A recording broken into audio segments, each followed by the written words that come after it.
Economists also expect inflation to reach a 30-year high from April, and that means, put together, households face a possible £3,000 average spending increase in 2022. Get tightening those belts, crikey.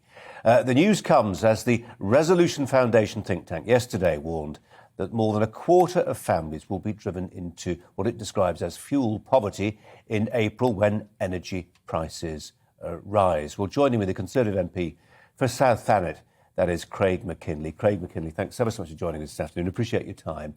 When you spell it out in bald numbers like that, a £3,000 increase in household bills, I mean, Lordy, that's a lot of money.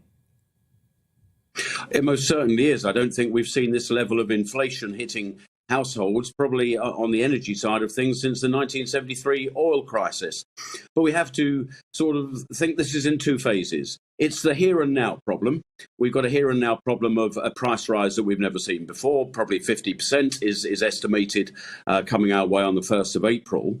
The government has got some things it can do about that. It can obviously pay out money in higher warm homes discounts and those type of amounts of money to the lower paid. But we've got a long-term problem. I mean, there's no point having a short-term solution for this year when we're ignoring that we've got a long-term problem with energy supply. Now, Craig, are we going to keep going up this route? Just break it down. Sorry, Craig, just to break it down, we'll come on to the long-term stuff in a second, but just on the short-term stuff, it does seem that the government faces a choice. It can offer things like the cold weather subsidies to people on benefits. It can perhaps even effectively cross-subsidise wholesale price rises for the energy companies. That's potentially a lot of money, but that's about spending taxpayers' money. The reverse of that is we look at tax cuts, things like cutting VAT on fuel. Where do you stand on that?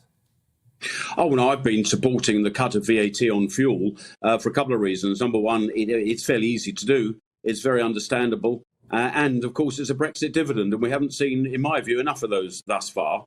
But we must not forget there is a 23.5% levy on electricity bills relating to the renewables, the push for renewables and subsidising them because they're proving themselves to be incapable of producing energy at a reasonable price. And the problem is with this long-term policy is that we are committing the UK to having perpetually high energy prices while the rest of the world simply does not.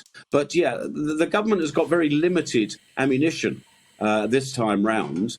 It will probably do something. I don't think there's any doubt about that, whether it will be a sort of a loan scheme to the energy companies or there will be a payout to householders or, and I hope that these do form part of it, a cut in VAT and a cut in the green levies, if not only just for a temporary period. So they're the things that it can do here and now. But I mean, I've got a feeling we're going to be here next year in October when there's another price cap set, and next April when there's another price cap set. So we can't continue these sort of energy hikes for very long. Because, I mean, let's be honest, this isn't a discretionary spend. This is the basic right to have hot water and a warm environment. This isn't too much to ask. And frankly, where we're going with energy policy is failing on all of those measures.